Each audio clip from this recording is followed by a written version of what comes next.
Shalom, selamat pagi Amang Inang dan keluarga. Kita bertemu kembali renungan Carpe Diem HKBP Bumi Anggrek. Hari Rabu tanggal 31 Mei 2023. Sebelum kita merenungkan firman Tuhan yang menuntun hidup dan perjalanan spiritualitas kita bernyanyi dari buku Ende nomor 788 ayat 4.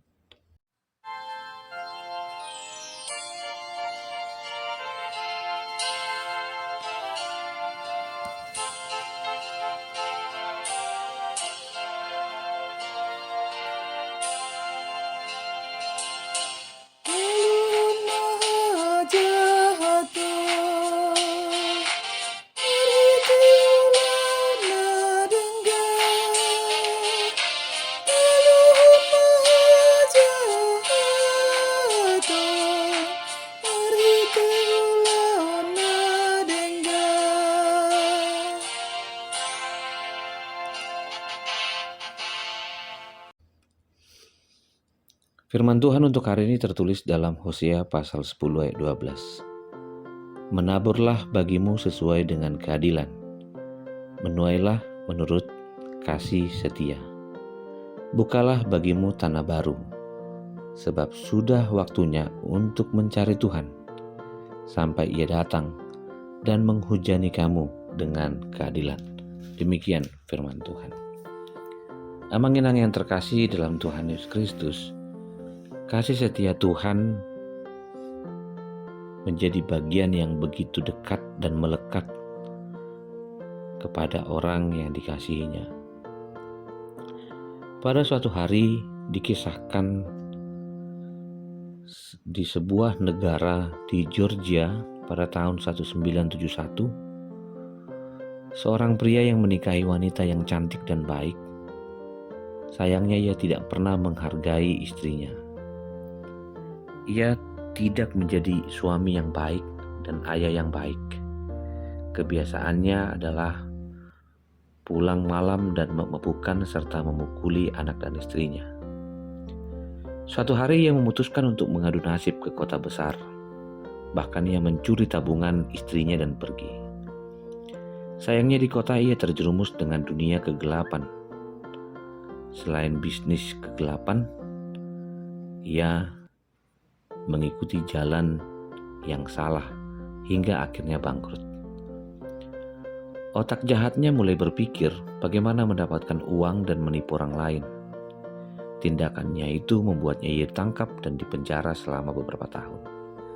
Menjelang akhir hukuman, ia merindukan anak istrinya untuk kembali kepadanya. Ia menceritakan betapa menyesalnya dia. Dan ia mengharapkan cinta dan berharap masih boleh kembali.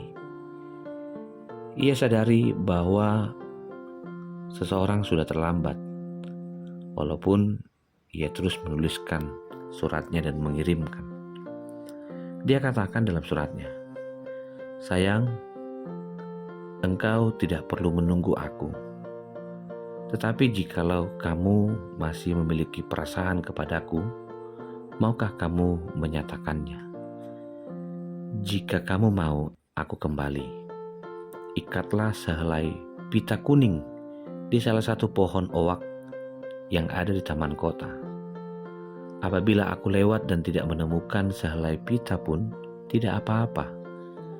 Aku tahu dan mengerti. Aku tidak akan turun dari bis dan akan terus ke kota lainnya, dan aku berjanji tidak akan mengganggu kehidupan kamu dan anak-anak."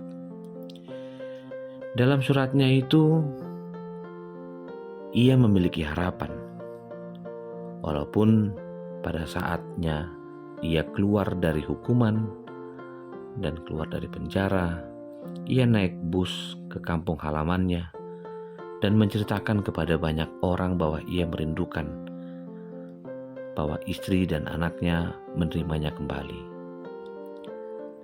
Begitu ia melewati taman kota, ternyata tak ada sehelai pita kuning, tetapi beratus-ratus pita kuning. Sungguh luar biasa, bukan? sebuah gambaran nyata tentang pribadi yang begitu mengasihi, sehingga ia rela melupakan luka sakit hati demi membawa perubahan bagi yang dikasihinya. Amang-inang yang terkasih dalam Tuhan Yesus Kristus, firman Tuhan mengatakan kepada kita, ada kata menabur dan menuai. Kata yang boleh kita maknai adalah bagian yang tak terpisah dalam kehidupan kita, di mana sesungguhnya sebagai orang percaya kata menabur berbicara tentang bagian yang harus kita lakukan dalam kehidupan. Entah itu dalam kehidupan keluarga, bisnis, ataupun pelayanan.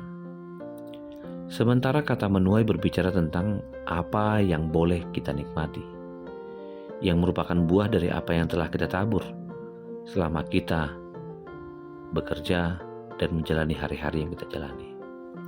Beberapa pelajaran yang hendak kita renungkan pada nats ini adalah bagaimana seharusnya kita menabur dan menuai dalam setiap kehidupan kita, di mana kita lebih sering diajar, dididik bagaimana kita seharusnya menabur melalui kebenaran firman Tuhan yang terus dituliskan dalam Galatia 6 ayat 7, jangan sesat, Allah tidak membiarkan dirinya dipermainkan.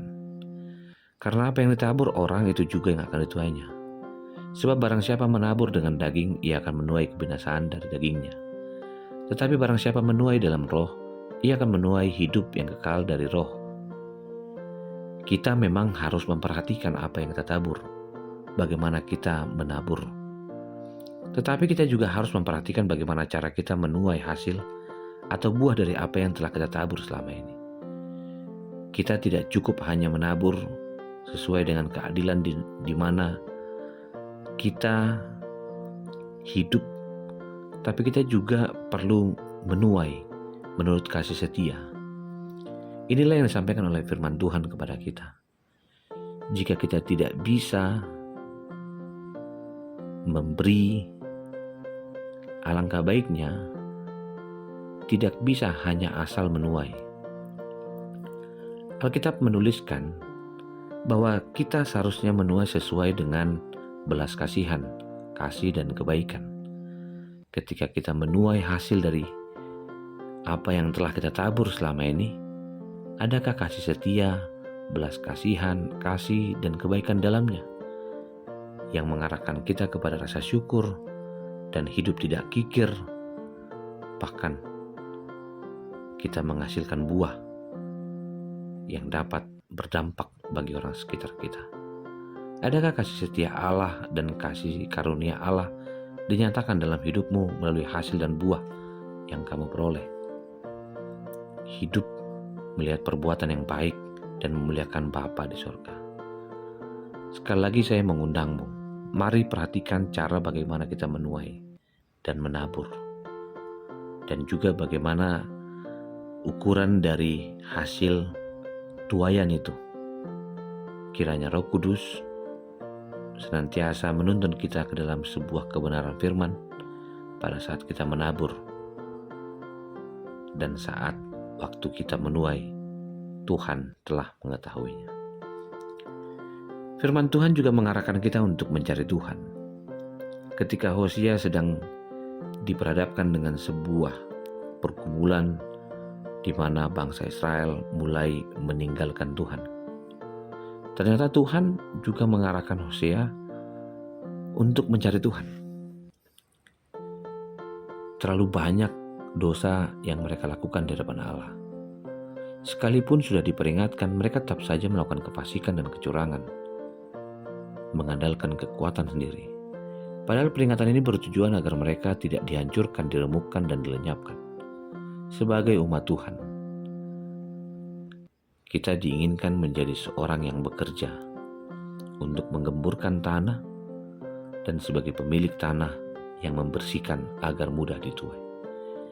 Mengingat tentang apa yang telah dilakukan oleh firman Tuhan, sebetulnya ada sebuah pesan yang lebih khusus di mana Tuhan sedang melatih umatnya untuk menjadi taat. Bukan untuk merawat kefasikan atau sikap tidak peduli terhadap firman Tuhan, tetapi Tuhan sedang mendidik umatnya dalam keadilan dan kejujuran, di mana seseorang boleh berlaku curang, tapi orang yang percaya Tuhan harus mencari Tuhan. Menabur keadilan dan kasih, kita pun akan menuai kebaikan. Pada akhirnya firman Tuhan mengatakan, Tuhan akan menghujani kita dengan keadilan yang artinya keselamatan. Hukum keselamatan telah ditetapkan kepada orang yang bekerja, agar mereka yang membajak, mereka juga siap untuk ditabur dan membagikan yang menjadi bagian untuk memperoleh hasil yang baik. Membajak tanah yang keras adalah sebuah gambaran dari pertobatan, di mana mengalami tindakan penyembuhan dan pembersihan dari roh mempunyai makna yang jauh lebih dalam daripada sekedar penghapusan dosa. Pertobatan adalah menyangkut jiwa di hadapan Tuhan. Amang Indang yang terkasih, undangan bagi kita adalah pertobatan sejati mencakup kemauan seseorang untuk meninggalkan dosanya, siap untuk dibajak, diubah oleh anugerah Allah, siap untuk mengalami transformasi diri menjadi serupa dengan Kristus. Ia ingin kita memiliki hati yang baru, memberikan hati kita untuk mengalami perubahan, dan Ia akan memberikan jaminan kebebasan sejati. Ada sukacita dan kemenangan, dan saat itulah kita diajak, taburlah dengan baik, maka kita pun akan menuai kebaikan. Jika firman Tuhan ini memberikan dampak, katakanlah bahwa satu perubahan yang dialami oleh seorang bapak yang mengalami kedegilan di Georgia, ternyata diubahkan Allah, bukan hanya dirinya, tapi keluarga yang menerimanya. Mari katakan bahwa tak ada yang lebih baik selain anugerah Tuhan. Jika seseorang pernah ditanyakan, apakah manusia mampu berjalan di jalannya? Sebagian orang mengatakan, apa contoh mengikut Allah? Bayangkan ketika seseorang mengangkat gelas air dan seorang mengatakan, itu terlalu gampang untuk dilakukan. Tapi coba, jika mengangkat gelas minuman selama 10 jam, ternyata berat dan beban itu akan terlalu berat untuk dilakukan. Mari sambut kasih Allah yang memberikan pemulihan untuk hidup baru dan hidup berkemenangan. Niscaya hidup yang baru dan berkemenangan itu mengarahkan kita kepada sebuah kesetiaan. Tuhan mencurahkan kasih setia yang tak berkesudahan. Kalau kita jatuh, Ia masih memberi pengampunan bagi orang yang bertobat dan datang kepadanya. Maka jawablah panggilannya dan lakukanlah apa yang diinginkannya. Janji Allah menyertaimu. Terima kasih Tuhan untuk hari ini. Kesempatan kami untuk mengalami sebuah pembaruan di mana orang yang menabur akan menuai. Dan biarlah semua itu yang baik dipulihkan dari hati dan pikiran yang baik, dan kami boleh dimenangkan untuk melihat sebuah pengharapan bahwa Tuhan memberikan kami keselamatan. Kasih anugerah dari Kristus Yesus, kasih dari Allah Bapa, dan persekutuan dengan Roh Kudus memberkati dan menyertaimu senantiasa. Amin. Selamat pagi, selamat beraktivitas, Tuhan memberkati.